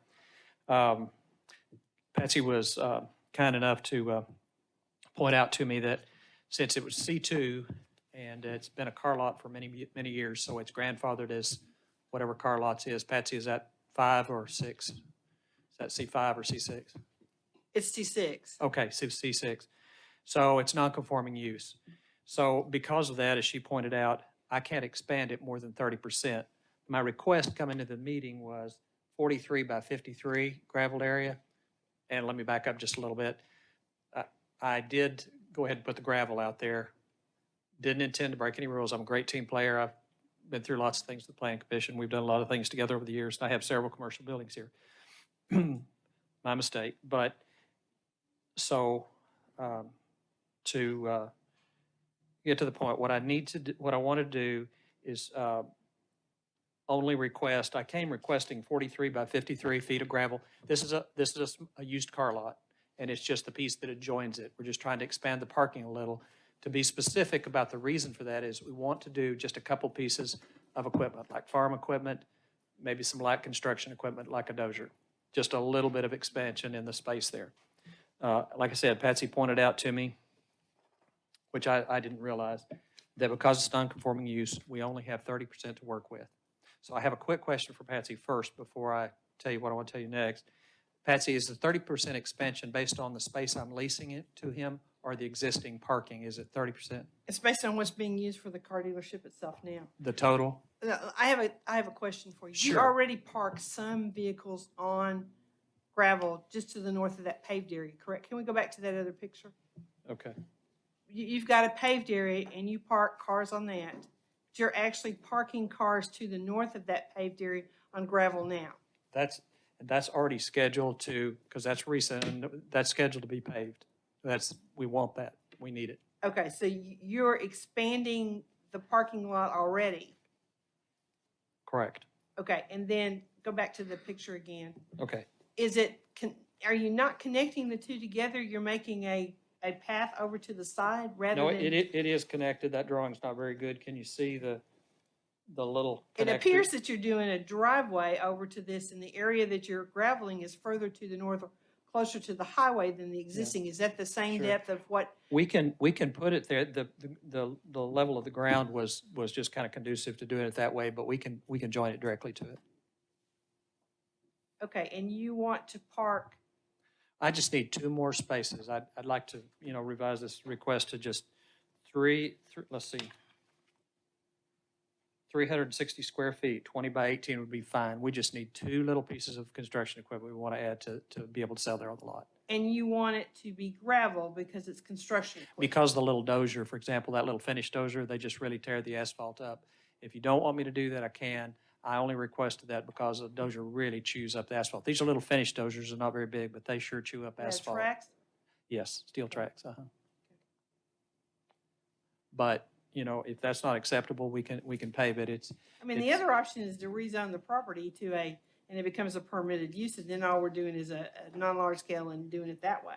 Is there a reason why you don't want to rezone it for a permitted use as a car lot or a dealership for all kinds of vehicles? Yes, Patsy, because I've owned that property since the 90s, and, if I go to a car lot zoning, which I believe you told me is C6, then when this tenant's gone, I'm kind of limited to just car lots only, Yeah. and it puts me in kind of a bad But you bad can spot come for back this. and downgrade it to C5 or C2 back to that. Yeah, That's your choice, yes, whether you want to rezone it or not. Yes, Patsy. Okay. Okay, so anyway, just to simplify, I'm just requesting for 360 square feet, which is enough for 2 pieces of equipment, which is different than I asked for originally. And as Patsy was good enough to point out, I really can only do about 30%, and that falls within 30%. So I would just like to request 360 feet. Now, I did put the gravel down. I'll do anything you want. If I need to pull the gravel out, if I need to build a fence around the 2 parking spaces, whatever you want me to do is fine.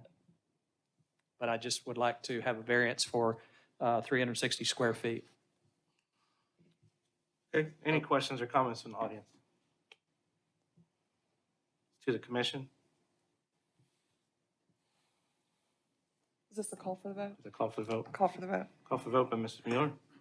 And that's to reduce the request to 360 square feet gravel parking area attached to the existing Yes, correct, Patsy. Paved. Yes, Patsy.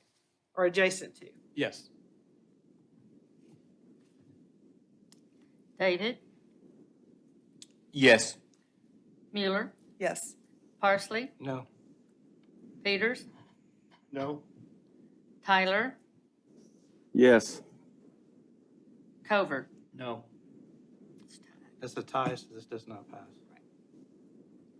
Variance request does not pass. Takes a majority vote. Okay, all right. Should I just resubmit and any guidance on how that would be permissible? Can I just pave it? Would it be permissible if I pave it? Well, you're still expanding it. You got to get the approval to expand your non-conforming use. Once you come by and see me, you'll have to put it on the January meeting anyway. Okay, Come thank by you. and see me. Thank you. And let's see, I think we've already done the Taco Bell one, right? I should be down to PCS indoor. Yeah, sorry. There's a couple I didn't mark on it, so. B 21-105, PSC indoor soccer east of Highway 265 and north of Highway 412. Variance for commercial design standards on the landscape presented by Harrison French and Associates. And then there's another one, the next one. Yeah, and then we have B 21-106, variance for paving requirement for 25% of overall parking and of the minimum drive aisle width of 24 feet to 20 feet, presented by Harrison French and Associates. Thank you. I'm Rick McGraw with Harrison French and Associate representing the client. Was here back on the November the 2nd Planning Commission with the large scale came through, which was approved unanimously. At that time, we had one variance that was heard with the LSD, and that had to do with the landscaping along the north side of the building and the reduction of that, and that was passed and came back. Subsequent, there was 3 other variances that we got on the last round of comments that we weren't able to get notifications out in time to be on the 2nd. So that's why we're back on that one. These specific requests have to do with the landscape variances around the south and the east side of the building, particularly the placement of them along the foundation. And what we're doing, we're proposing them to be to be placed within the landscape setbacks on the east and the south side versus the foundation due to mechanical equipment on the east side.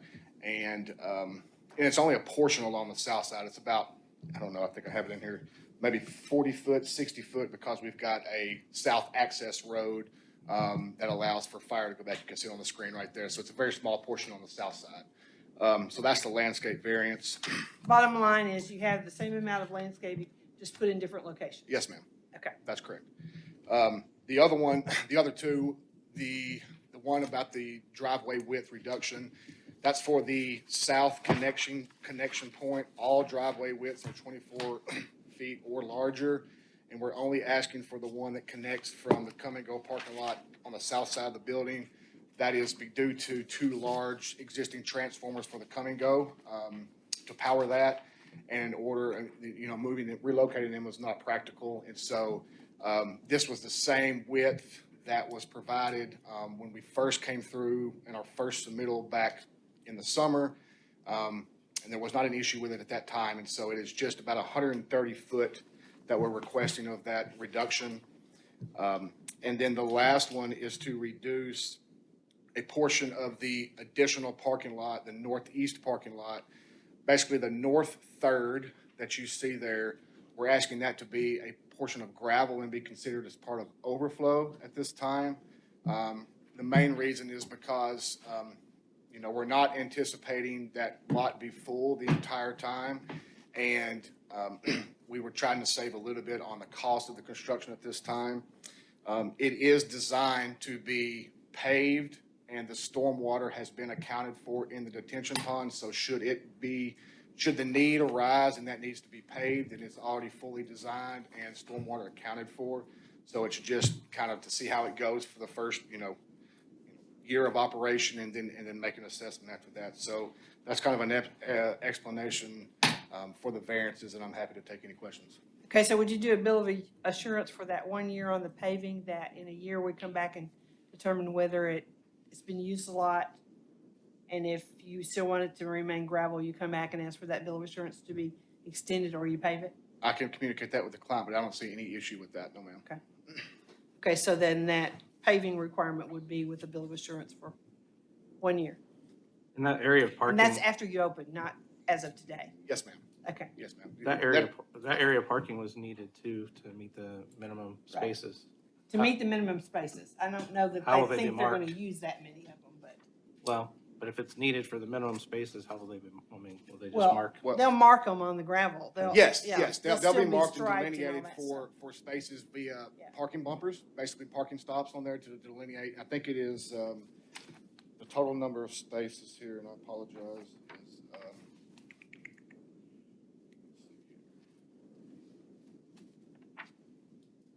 it's 54. So there'll be 54 gravel spaces out of that lot or there'll be 54 spaces out of that lot that would be gravel, and that would be delineated by parking bumpers.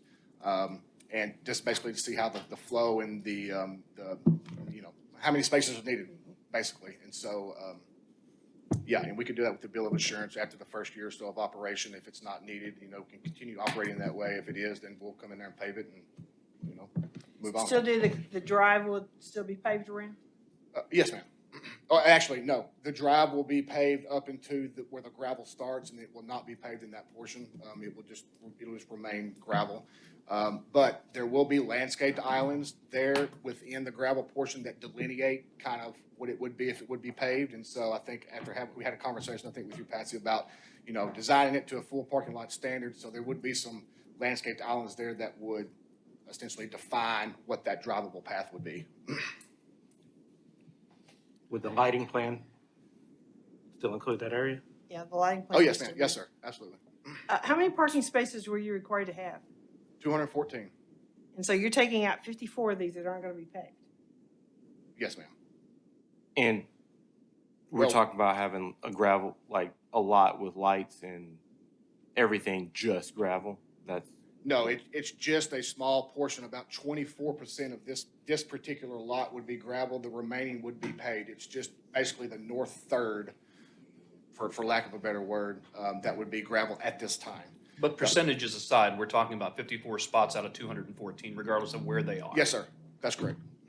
And we're not paving the entire track around, we're only paving a piece of that as well, correct? We're paving the entire track until it turns gravel. So basically the north, where the two north radiuses are, that turn would be gravel essentially. That's correct. With a one-year bill of assurance. With a 1-year bill of assurance. Are you gonna like mark it off? I mean, but you're gonna allow people to park there if Yes, you need to. it will have parking wheel stops in the front, so there will be delineated spaces there. Should the need arise, those spots would be accounted for. It's designed as it would be a normal parking lot, so the dimensions are everything. It's set up for a normal parking lot. We just don't want to pave it right now to try to save on construction costs is what it boils down to. And the fact that we don't believe that we're going to have 215 full spaces at any given time. The building can't support that occupancy load. So, we would never, we don't believe we would have that in there. But if it is, it's designed to be paved, and we can come back and do it, after, the bill of assurance or whenever it's determined it's needed. Okay. Any questions or comments Take these together or separate? to the commission? Well, I've got one. I've got a question. If you don't need the parking spaces, why are we doing gravel? Why don't we just do a variance to the number of parking spaces? We did that. We went down that road and that wasn't accepted. They wouldn't accept anything less than the minimum amount required, which is 214. I missed last month. What? Concern we had from the adjacent property owners with this side facility and the changeover of teams playing in there, that the additional parking, the minimum parking requirement would need to be there. Because they're anticipating having tournaments, so they could change teams out several times during a day. And it's where you get that switching back and forth. They weren't sure they'd have those spaces. So if we need them, why don't we just Yeah, build them? it sounds like we think we need it and they don't. Is that Let me, inaccurate? it is being built. You can park 215 cars on that spot should you need that. It's just that portion is not going to be paved right now because we're trying to reduce the cost of paving. And the owner who has done this soccer stuff and has researched all of this does not believe that he will ever have that many cars on this property at any given time, tournament, no tournament, any scenario. He doesn't believe that. Now, I don't know. I'm not a soccer proficient. I don't know that, but that's according to him. And he's just asked that we could reduce some of the costs. And if it's needed, if it's determined that, hey, we need this, he'll pave it. Don't have a problem paving it. We'll go in there and take care of it.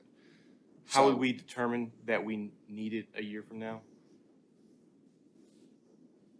Well, I mean, they're having a one-year bill of assurance, so I mean, they have to get it done within that next year, otherwise come back and ask for an extension.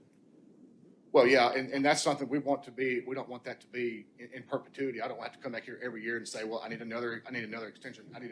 There's got to be some point to when we can say, okay, after 5 years, this parking lot has never been built up or never been full one time. Mm-hmm. At what point can we let this remaining portion stay gravel and then everything else would be paved? Yeah, Chairman, just for what it's worth, I want you to be more successful than you can possibly believe. I want you to have the need for double this parking, but my oldest daughter played traveling soccer. We've never been to a tournament where there was enough parking, period. Just didn't happen. Once again, I hope that you fill up every one of them, but I'm telling you, chasing this a year from now is going to be a nightmare. I too wouldn't consider myself an industry expert, but my kid plays indoor soccer and we never can find, I mean, it's just bananas out there. So I like that it's lit. I like that there's everything structured as if it is a parking lot. It's just a lot going on, and I don't know. I want you to be successful as well, or the owner to be successful as well. So I too am struggling a little bit with, do you need the parking or do you not need the parking? I just feels like we are in the middle of we kind of need it, we don't need it, but we don't. You know what I'm saying? But I don't want you guys to be confused that the parking is there. Like that you can go in there and physically park on there. You're just going to be walking on gravel and not a paved surface. So there, you have 214 spots at any given time throughout any point of the project. That is always available. It's just whether if you're in that north bay, you're going to be walking from gravel for about 50 foot, then you'll be on paved, and you'll make your way down to the. Yeah, my only comment that I would have is that I mean, I don't think that the owner originally planned to actually even get this portion of land, and then they came in and added this to it as far as the parking in order to meet the minimum requirements. And just, economically looking at the prices of materials and things like that, I mean, if there's a one-year bill of assurance and you guys are still providing the expectations as far as the minimum requirements of parking, I don't really have much of a problem with that. I mean, you're already going to do the lighting for those things. It's just that there's a certain percentage of that you're having the numbers work out in that whole piece.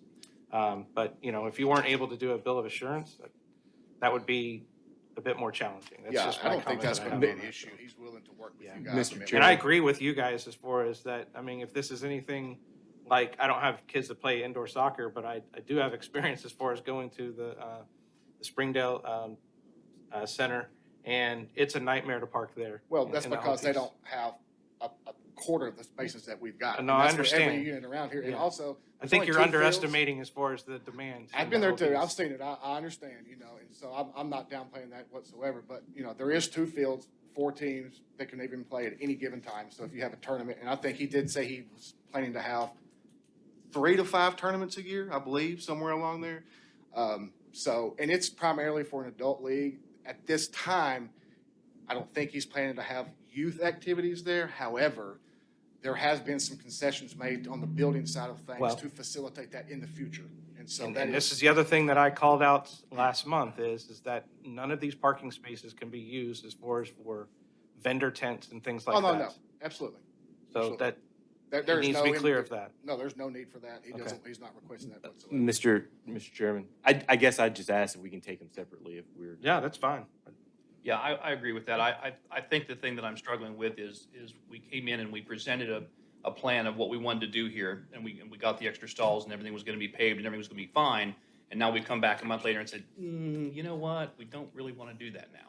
Well, And I understand that there'll be the number of stalls, I've got that piece, but I think the overall project was presented differently, and that's what we approved. Yeah, I too struggle a little bit with that type of notion. Hey, you know, you asked for X, we gave X, and then a month later after, you know, given permission, it changes a little bit. Just, you know, so I struggle with that. It's almost like you're not getting what you. Well, I'll clarify. It was poor presentation on my part in not clarifying that was part of gravel. But since the design of this parking lot, this land was acquired, that portion has always been gravelled. The reason it wasn't on the last hearing because we weren't able to get the notifications out in time. So I apologize for not presenting that at the way at the last meeting and indicating that northern part was supposed to be gravel. But, you know, Okay. there's nothing I can do about it now. So. My Any other last- comments from the commission? My last hangup about this is cost is not a consideration for variances. It's spelled out in the variance form. So, I don't know, I guess I don't know if I can get over that. Okay. So we're gonna do these separate. This will be a call for the vote. Call for the vote? Call for We're vote by doing Mr. the Covert. landscaping I'm sorry, first. landscaping first, yes. Okay. Okay. Mr. Covert? Excuse me. Mueller, Yes. Parsley, Yes. Peters, Yes. Tyler, Yes. Covert, Yes. David. Just making sure this was for landscaping. This is landscape. Yes. This passes 6-0. And B 21-106, this is a variance for paving requirement with a 1-year bill of assurance. And the minimum drive aisle in that And short yes. section going from Can we 24 to split 20. those So two? that's one variance. Those Yeah. Two separate. Can we split those into 2, We can, folks? if that's what you want to do. please? So we have a variance for the paving requirement for 25% of the overall parking with a 1-year bill of assurance. I have a call for the vote for that. Call for the vote. Call for the vote by Mr. Covert. Parsley, Yes. Peters, No? Tyler, No. Covert, No. David, No. Mueller. No. Okay, the variance for the requirement of 25% does not pass, 5-1. And we have a variance for the minimum drive aisle width from 24 feet to 20 feet. So I have a call for the vote for that. Call for the vote. Call for vote by Mr. Covert.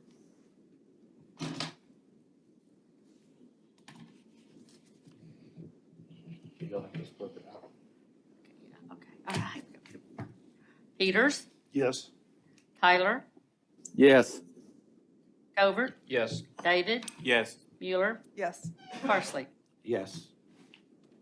the minimum drive aisle width of 24 to 20 feet passes 6-0. Thank you all for your time. With the change in the ordinance, you can appeal that decision on the denial to the city council. You have to file with the city clerk's office within 15 days of why you think the planning commission made an error, and you have to notify the adjacent property owners again. Thank you. Okay. Next section, waivers, W21-20, Mustafa and Kimberly Obadat. 1820 West Graham Road, waiver of sidewalk requirements presented by Mustafa and Kimberly Obadat. I don't think they're here. Okay. Planning Director report? The rezonings for 217 East Emma and 803 Quant were both approved by city council. Approved the conditional use for the church at 803 Quant. They approved an ordinance correcting the scrivener's error in a rezoning on Elm Springs Road. They approved the revision to the form-based code regulatory plan for that change from campus to neighborhood center type 2. Approved the replats for Apple Orchard subdivision and Westfield subdivision.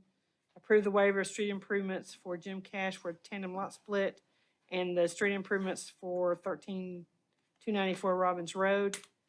They approved the waiver of the street improvements for Apple Blossom and Graham Road in connection with that warehouse project. They held a public hearing on a proposed simultaneous detachment and annexation of land between the city of Springdale and Cave Springs. This is there at the creek where Rainbow Farms has their operation. The public hearing was held. No action was taken. The property remains in the city of Springdale. They approved the annexation of islands in the southeast section, all that area along Hilton Road and that area that was outside the city limits. The city of Springdale had more boundary around it than the city of Fayetteville, so it's annexed into the city of Springdale. They settled acquisitions for Dixieland and 40th Street extensions. They approved the purchase of 900 and 902 East Emma for part of consideration for the senior center relocation. They authorized construction contract for phase 2 of the restoration of Rabbit Foot Lodge and approved the lease of the former Bethel Heights City Hall to the Northwest Arkansas Food Bank. Traditionally, we have not had a work session in December. If you guys are just anxious to have one, I guess we can, but there's lots of things going on in December. Debbie's tried to set up a location for us to have our Christmas dinner. We're being unsuccessful of finding a restaurant that can accommodate us all coming. Most of them can't seem to staff to be able to do that, so I think we're going to either have to all show up at one place and do it that way, or wait till sometime later. So, and that's all I have.